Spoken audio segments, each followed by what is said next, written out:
Hey, welcome back to the local catch. You guys know I'm kind of a walleye guy, but we've switched gears. I've unloaded the boat, got all new stuff in here, and we're doing a little bass fishing in Lake St. Clair. And you know, as you can see, it's not a normal spring. We are bundled like it's middle of winter, but we're still going bass fishing. We've been catching some fish pretty shallow, so we're gonna give it a shot. Brian, let's get showing the road.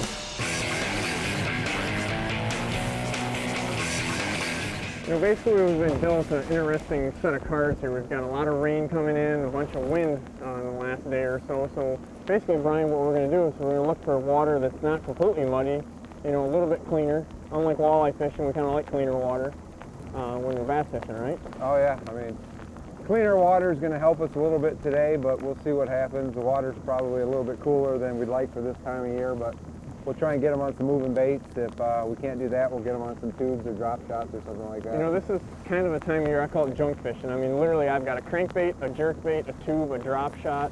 I mean, all that stuff's tied on, and realistically, you know, just yesterday, I caught them on all those things. Oh yeah, don't forget about the good old swim bait this time of year. Even maybe an Alabama rig or two today. We'll see what happens. Basically, regardless, you can throw about anything you want. All right, right now, this time of year, this is the best time of year to come out and do this because fish are usually biting.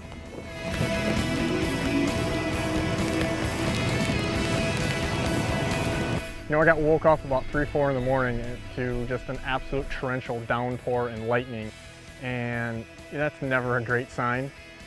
Fast forward to the morning meet time, still a torrential downpour. We sat in the parking lot for about an hour and a half. Finally it quits, but here comes the back end of it, and she is blowing, and it's blowing hard. Yay! So nice and sunny. Water was really dirty, especially for Lake St. Clair standards. Lake St. Clair is usually a really clean lake. We're trying to fish on the west shore. East wind blew a lot of dirty water in. On this whole shoreline, there's probably, I mean, 8, 9 miles really of spawning grounds. And you know, obviously yesterday, this is kind of a traditional area, and I was here yesterday and catching them, but it really muddied up a lot. I mean, what's your thinking of that? Oh, it's just east wind pushing all the dirty water in over here. So it's cold, it's dirty, it's pushing it up here on this flat. This is actually a really good spawning area because we've got some deep water that moves in here on this flat real tight. So these fish are here, it's just a matter of keeping the bait down on the bottom, and they're probably just laying in the mud right now. With all this wind and dirty water pushing up on this flat. So we just got to figure them out. You know, so I came up yesterday early here and tried to, you know, drive around a little bit to find some fish, and we were successful and had a great afternoon. As we head out with the weather conditions we were faced with today, whole different game. Chocolate milk. You couldn't see 2 inches where we could see the bottom. Now you can't see anything. Game plan, 180. Everything changed. I gotta find some clear water. Text me and we're gonna try across the way. I'm gonna try up over around Muscatmoot probably. We thought there was a bay across the way that might be productive right now. What happens is a lot of the fish will come out of the Lake St. Clair River and into the bays adjacent to the Lake St. Clair River. And they'll use the shoreline, some of the deeper water on the outside of the river column to move into those bays. So we went over there and tried some moving baits to see if those fish were active and whatnot. I'm liking this already better. Same thing as the mile roads, you know what I mean? It's just off the river channel. So we're on the hunt. Here we go. Fire it up, crank over, and we're going to run to another bay because you're on Lake St. Clair. There's fish are somewhere. We have to find, you know, just even if it's one little spot of clean water that we can fish. There's so many fish spawning on these shallow flats. We probably can find somewhere we can get them. But we want to fish this, Ross. I mean, you'll get big ones here. This is where the big ones. You don't think we should go in and come out? Well, however you want to do it, it doesn't matter. I don't think you're going to. I mean, you're not going to be able to lean on the trolling motor and go back in there. Okay. We're not going to. The big ones, they'll hang out here unless they're all the way in the back already. You know what I mean? Because we're at a half mile on your 300 yards. I mean, are you going around them trees back? Oh yeah. If you're going to go back to Little Muscatmoot, look, that's Little Muscatmoot back there. Yeah, you got to go all the way back there. So let's just do it. To go to Little Muscatmoot, but they might not be all the way back there. They might be right here. I just don't see how you're going to fish into this wind. I don't know why that would be wasting time. Our third move was to another part of the lake where we thought we'd have some more clean water, and there were actually some channels where some of the marinas lead out into the lake, and there's some deeper water in those channels that those fish might move and migrate along. This could be called the local non-catch. Yeah, that'd be a good one. I mean, Brian, I mean, I'd be bad right now. I mean, you're a bass guy, we're doing a bass show, and you haven't caught a bass. I mean, I'm just saying. Happens, man. And they come in spurts. They do. We need a spurt. Here we go, right here. Oh boy, Brian, right at the boat, man. I forgot what a strike feels like here. We just made another move. And there we go. That thing, not a giant. You're gonna, yeah, let's do that. Keep them hooks out of our hands. The old trusty crankbait, Brian. Hey, there you go. First one in the boat. I'll It's a tell you good what. start. It's a good start. You know, we just made a little move over here, and basically, Brian, tell them what kind of situation we're in. I mean, This is just the edge of a channel. We're just fishing on the edge of it. That's all. So these fish are just probably moving up and down along this deeper water onto the flat right here next to us. you know, not a giant by anything, but like I said, the theme of today is fishing where we can, not necessarily where we want to or know what we've done in the past. I mean, you spend a lot of time up here. Yeah, without a doubt. I mean, the water's just a little bit cleaner here. It's not clean at all, but it does have about 1.5 2 foot of visibility right now. So I beat my last one. I don't know, man. It's gonna be close. It's gonna be close. My last one. It's gonna be close. It's a giant. Another giant on the tube. I'll tell you what, besides Brian making fun of me for the next 15 minutes, the only thing this does tell me is that, you know what, really just gotta slow it down a little bit. Gonna have to. And a couple casts, I mean, granted this is a dink fish and we make fun of each other. I'm sure your fishing buddies do the same thing, but you know, you gotta learn from every fish. Every fish is a good indicator, and slow it down. I called it a kitchen sink type of day. I mean, we basically threw everything at them. I mean, the day before, you know, I threw 4 or 5 different presentations, jerk baits, crankbaits, tubes, drop shots, and it became really clear that there was a few things that were working, and that was something that's on the bottom. And you're making bottom contact. That stuff that's up and above, that stuff that's a little more fun to fish, or things that traditionally we're gonna do this time of year, was no dice. I mean, literally 0 fish, not even 1. But I do, you know what I do have? You down 2-0. He's got no keepers, but Dude, that other one was a keeper. That other one was a keeper. No way. It was a keeper. There's no way that was a keeper. The other one was first one was a keeper. You know what I got? Number 3. Tube it up, slow it down, woo! And it's not a giant, Brian, I'll get it.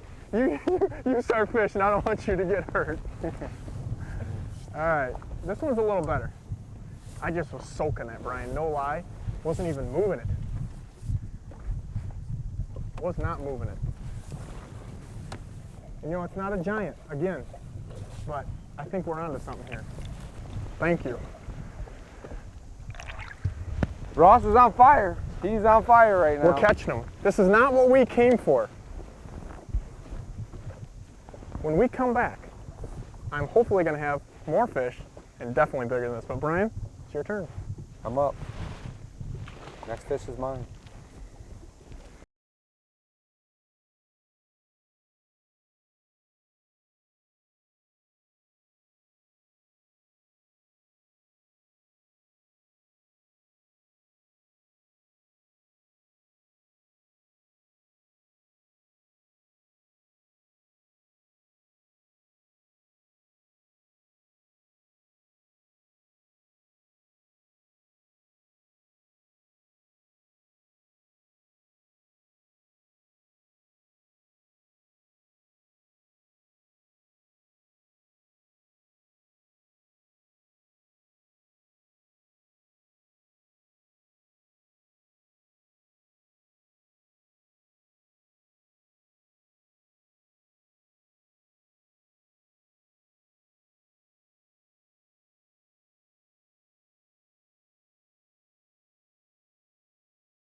Bigwater Guide Service is committed to making your charter Lake Erie walleye fishing adventure fun and educational. Our award-winning guides have been featured in magazines such as In Fisherman, FLW, and Outfitter Journal. Here's what some of our clients have to say about us.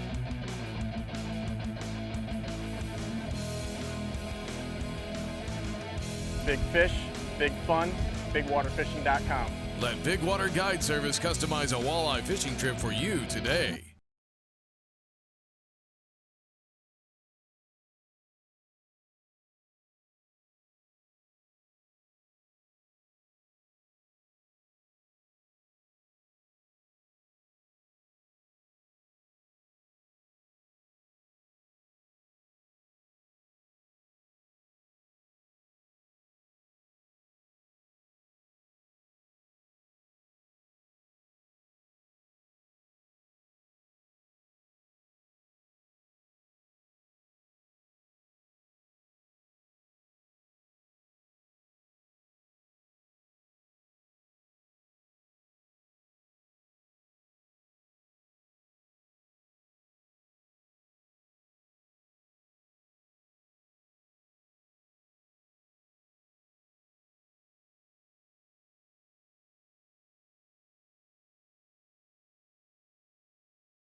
Welcome back to the local catch. You know, we're out here, we're bundled up. Normally this time of year we're in t-shirts, and you know, the fishing has been kind of the same thing. It's been a little cold today.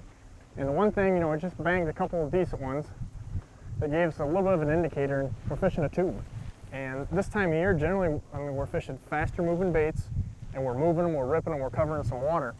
That's not working today at all. So what we're doing is we're using the trolling motor just to kind of hold us in these little bit deeper areas, and we're soaking the tube. I mean, and when I mean soaking it, we're just barely moving it. I mean, basically just dragging it, just holding it. And when these fish are turned off like that, you just got to give them longer on it. That's all there is to it. So it's not as much fun as we like, but it's what we're doing to get bit. I mean, it's been a tough day, Brian. We both know that so far. We haven't really got on them good, but if anything, we do have a pattern. We're catching some fish. Slow. This one was on the drop shot this time compared to the tube. But basically, compared to what we've been throwing, the jerk baits and the crank baits, I mean, just a lot slower deal, right? I mean, this is definitely not what we're after by any stretch of the imagination, but show them what that drop shot rig is. And Just got a little hook and open hook with a little minnow bait. And then the weight's below the hook, and you kind of just shake it out there, and that's what I was doing, just sitting it out in the middle, just shaking a little bit, and he picked it right up. you know, what's the difference there on the tube versus the drop shot as far as depth-wise? I might have been 1.5 feet off the bottom compared to that tube that was just sitting right on the bottom. So, I mean, usually you can tell when they're sitting on the bottom, you'll see mud and stuff like that on their bellies. That means they're just sitting down low on the bottom of the lake, just sitting there. So 3 dinks to 1 dink. I got 2 dinks. I got one keeper. Come on, dude. I'm just telling There's you. no such thing as a keeper in this boat yet. I'm just telling you. You're down. I mean, you're a bass guy. I'm a walleye. I am a walleye guy. He's a bass guy. And these flats are huge, and we were doing stuff to cover water, and it wasn't what we needed to do to get bit. But sometimes, like you said, you got to know about where to go. But the tough part of this, and why a lot of guys struggle, is you really got to know what you're doing and just wait for them to turn on. It's like that walleye fishing too. In the springtime, like you said, there's peak times of when they're going to bite, and you can be doing everything right, and then you ain't getting bit, and all of a sudden you get bit hardcore. No, without a doubt. I mean, it's all timing, you know. The fish aren't biting when you're on top of them. It doesn't matter. You can force feed some of them, but, you know, to really get them going, you got to be there in the right spot at the right time. I really think this sun, especially on St. Clair, you know, coming out helps these fish get going, especially in the spring. You know, we're in a little bit off-colored water for what, you know, it's perfect for us walleye guys, but for a bass guy, you know, it's a little off-colored. And really, you know, what does that sun do? You know, it warms that water, and it gives more light penetration, right? Especially this time of year, you know, get those fish moving around and get them active. Was a hard east wind. It's been blowing for a couple days, hard out of the east, and just for it to calm down and get these fish on a normal pattern again, it'd be huge. Today's probably the first day of what looks like, according to the weather, to be a warming trend. So, you know, if this continues tomorrow, it's supposed to be 80 degrees, I'm hearing. If that happens, this lake could erupt, and I mean, it could just go crazy with fish. 80 degrees today. This morning I had a stocking cap on. I just started taking some clothes off. It's definitely starting to pick up a little bit. Here's a good one right here, guys. This came on a crankbait. Oh boy, that's a big one. That is a big one. It's a deep little end, Norman. In the net, baby, in the net. Came off right in the net. Oh, Brother D, you struck gold. Oh, that is a giant. That's 5+, man. Show him that sucker right there. Caught that right on that bait right there. It's a deep little end by Norman. That is a good one right there. You know, hanging tight to the bottom again too. Look at that thing. Let's talk about, I mean, we've had a tough day to this point, but we're starting to really get on it, you know? And bottom contact hasn't been. Without a doubt. That's Without been the a key. doubt. You know, running crankbaits up, no dice. Run jerk baits up, no dice. As soon as I mean, what do you make, 3 casts, 2 casts? Not even, it was the first cast back on the crankbait again. And that's a giant. Look at that thing, and you know, the best thing about it is it hit it. You know, you thought it hit it really good, but I mean, it came off right in the net as soon as Ross got the net underneath it, so. Good thing I had the... That means he barely just nipped at it, so. Had the extracto net on. Well, we're gonna let this big mama go. And let's go to it. We know what we got to do now. Time's on, the sun's out, now's the time to catch them. Sun's out, guns out, here we go. Guys call him Dead Sticks, whatever. Brian, a long time ago, nicknamed it the Ghost Rider. It's the third man. And, you know, sometimes it's just that do-nothing, dragging a rod, and in this case, it was a drop shot. I mean, makes all the difference. I mean, that put us on some fish, for sure. And it kind of also tells us we need to fish near bottom, and we need to slow down. All right, here we go. Like a good one here, Ross. I'm trying to get some cheese. I think we finally got into a good one here. Oh, yeah. Dude, are we giving a boat credit for this one? I mean, how does this work? Because we just Hey, you know, I switched it up.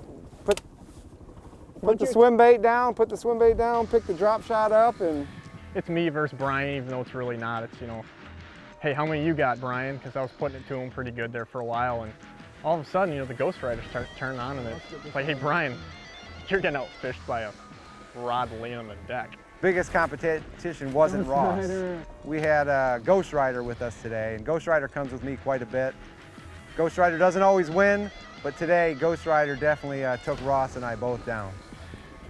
Definitely the... That's a fat guy right there. Definitely the performance pick of the day. Look at that. Right in the... It's about a 3.5 pounder. On the old drop shot. Hey. Look at the belly on that one, see if it's got some mud. It's got a little mud from sitting on the bottom. You know what? We just didn't have to touch anything. That's how you get them. That's how it happens sometimes. Ross, looks like Ghost Rider caught another one here on the slow day. The third man?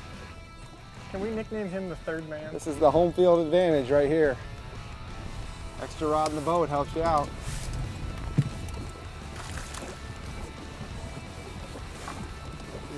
Not as good as the last couple, but he's it just keeps confirming that pattern, you know? Yep, for sure. Might have to go get him after that last one. Show him what you got there. Great. Got another fish here on the drop shot once again. A little bit of mud on him, not much. He might have been swimming around. This bait was, again, about 1.5 feet off the bottom.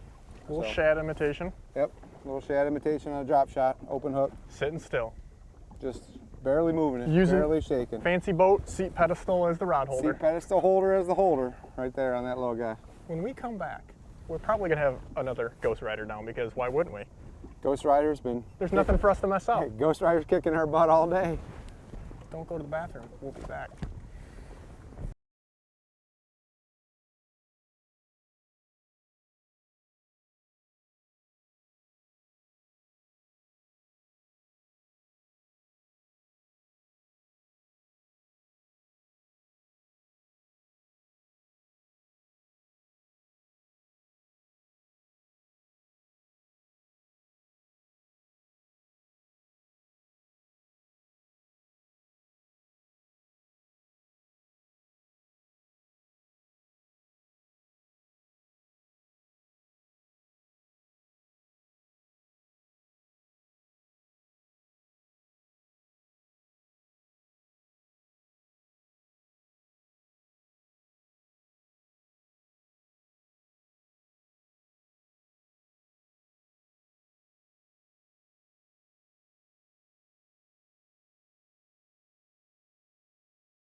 Bigwater Guide Service is committed to making your charter Lake Erie walleye fishing adventure fun and educational. Our award-winning guides have been featured in magazines such as InFisherman, FLW, and Outfitter Journal. Here's what some of our clients have to say about us.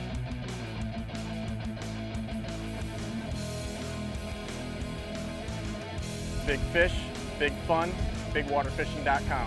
Let Bigwater Guide Service customize a walleye fishing trip for you today.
most of the time, you need that water that's a little bit cleaner when you're bass fishing. It's not like walleye fishing at all.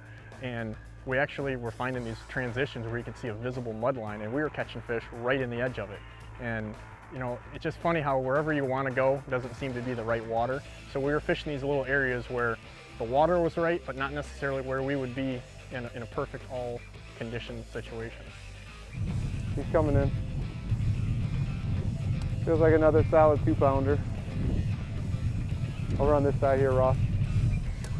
People that grab me, whether I'm at a sports show or somewhere else, say, oh my God, you live near the Great Lakes and Lake Erie and Lake St. Clair and Detroit River. And those are arguably 3 of the best smallmouth fisheries in the world. And, I mean, we literally have guys coming from all over the country to fishing, and they're right in our backyard. And, you know, sometimes we take it for granted. You know, today we're not as happy with the fishing, but like I said, I feel really fortunate just to get fish in the boat, because a lot of guys did not catch anything today. And we did catch a couple good ones on the other bait, but we downsized here, didn't we? Yep, took off a little minnow bait, put on a little jackal bait, which is probably half the size of the other bait, and literally within a minute or so, threw it out there and had a fish on right away. So again, another one on the drop shot. Little guy, but again, look how fat he is. We like to see that. It's just that time of year. If it wasn't for the Ghost Rider, you'd be in trouble. I would? Yeah. Hey, I've got 3 by myself. I said, if it wasn't for the Ghost Rider. No, I'm saying without Ghost Rider. As I said, if it wasn't for the Ghost Rider. Say without Ghost Rider. Dude, Ghost Rider, come on now. 5 bites? I missed a couple on Ghost Rider. Oh. Ross, you got another good one on here, don't you? I do. You know, switching to that other color, I mean, oh, right. He's barely lipped. Yeah. Too. Barely got him in that top lip, it looks like.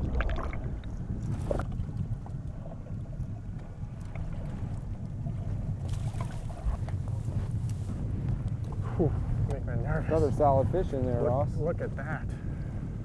Same crankbait again, huh? You know, the Ghost Rider is the co-MVP, but this crankbait has been getting him too. I mean, you can see that thing just gobble, gobble. I mean, that's always a good sign. Making that color change, man, that's been the difference. There hasn't been really anything else besides same area, same deal. Every one of these fish too, look how healthy he is right there. Look at that belly. Every one of them just like that. It doesn't matter what size they were, every one of them had a big old belly like that. And like you said, you know, the markings down there. I mean, these things are just belly to the bottom. I mean, the same theme. You ain't grinding bottom, you ain't getting. No, you got to be down in the bottom, get a bite for sure. Last couple of shows that we've done out here, we've been cranking smallies, and granted that's what was working, but it's one of our favorite things, and especially for big fish, just like today. And a little tip I'm going to give you is bottom contact is king. And when you look at your rods, you know, you got 100 rods, you spool them over the winter or maybe in the springtime, whatever it is, and you don't remember what the heck you put on it. One little tip I can give you is just simply labeling your rod. And this is Sunlight FC 12 pound. I mean, there's no way looking at that I'm going to know exactly what that is. And it does a lot of things for you. You can even put when you put it on there so you know when to change it, or you know how long it's been on there. But I know how big that diameter is. And a lot of times simply, like, I'm catching them on a 6-foot model, Brian's been catching them on the 10-foot model, but I've got a little bit skinnier diameter, so maybe we're really not that far off, because a smaller diameter line is going to allow me to get deeper. So if I didn't have 12 on this and I had, let's say, 20-pound test, it's probably going to get about the same depth. So if you don't have the exact crankbait, just having a rod with a different pound test on it's going to let you get in that same depth of water. What's up? What's up? Got another one here on the crank. What did you get that? Perch color crankbait, just a little bit deeper diver than yours. So that's a dirty maneuver you did there. Hey, you don't fight it. When they're biting them, you don't fight it. You go with what's working. All right. Oh, it's a nice one, dude. Ooh, almost. Take them out. Oh, look at you. You literally see. That was a dirt ball move right there. You literally put the same bait on. Wow. It's a little bit deeper diver than what Ross was using, but same bait, deeper diver, same colors. Healthy again, just like the others. Big old belly. We've talked about learning something with every fish today. You know what I think I kind of learned in this one is right in that transition, the better fish. You know? Yeah, we're in that off-colored water again. I wish the camera could get a look at it. You can kind of see the cleaner water out there where it transitions right into this dirty water, but I just caught that one, and I'm thinking right before that, hey, let's move back around and up. Boom, I catch that one, then you stick that one just a minute or so later. I mean, on the local catch, we've made it a point of just calling it like it is. And today was a tough day. And, you know, we don't spend a week doing these things. We go out and we show you the good, the bad, and the ugly. And, you know, St. Clair is a phenomenal fishery. And today we felt just fortunate to catch a limit of fish and to catch some decent ones, because it was kind of like us versus the lake today. And, you know, it's kind of bittersweet. I mean, we're on Lake St. Clair. It's known as the best smallmouth lake. It was actually just ranked that, you know, last year, best smallmouth lake in the country. And two things come out of that. When you ain't getting them, you kind of feel them silly. But when you're catching them, you know, obviously it's a great thing. And today we struggled. I mean, the whole day, it was a grind, right? It was a grind, definitely. I mean, but today is a perfect example of what most weekend warriors or people that go out bass fishing have to deal with. Not the best conditions, but you only have a couple days a week you might be able to get out. So you go out anyway, and you might not go where you wanted to go. You go where the wind sometimes dictates you go out in this big water. So we kept an open mind. We burned a bunch of gas. You know, and what happened yesterday, totally different scenario today. We've got nasty winds. We got everything getting mudded up. We did kind of fine tune. I mean, I kind of felt like a good little warm fuzzy thing. I mean, we figured out enough in order to get it done. And you know, like you said, a lot of guys might have went in or just not gone at all, still fishing. No, persistence pays off. Timing is everything. We figured out what they were eating, being close to the bottom, and we got it going there for a little while, for sure. So all of us here at the local catch, my buddy Brian Doyle, myself, Ross Robertson, have a good day in the lake, and you don't have to necessarily have to catch a million fish in order to have a great day. Got one? Weed. That's a spurt, baby. You didn't say what we were catching on the spurt, but that was the spurt.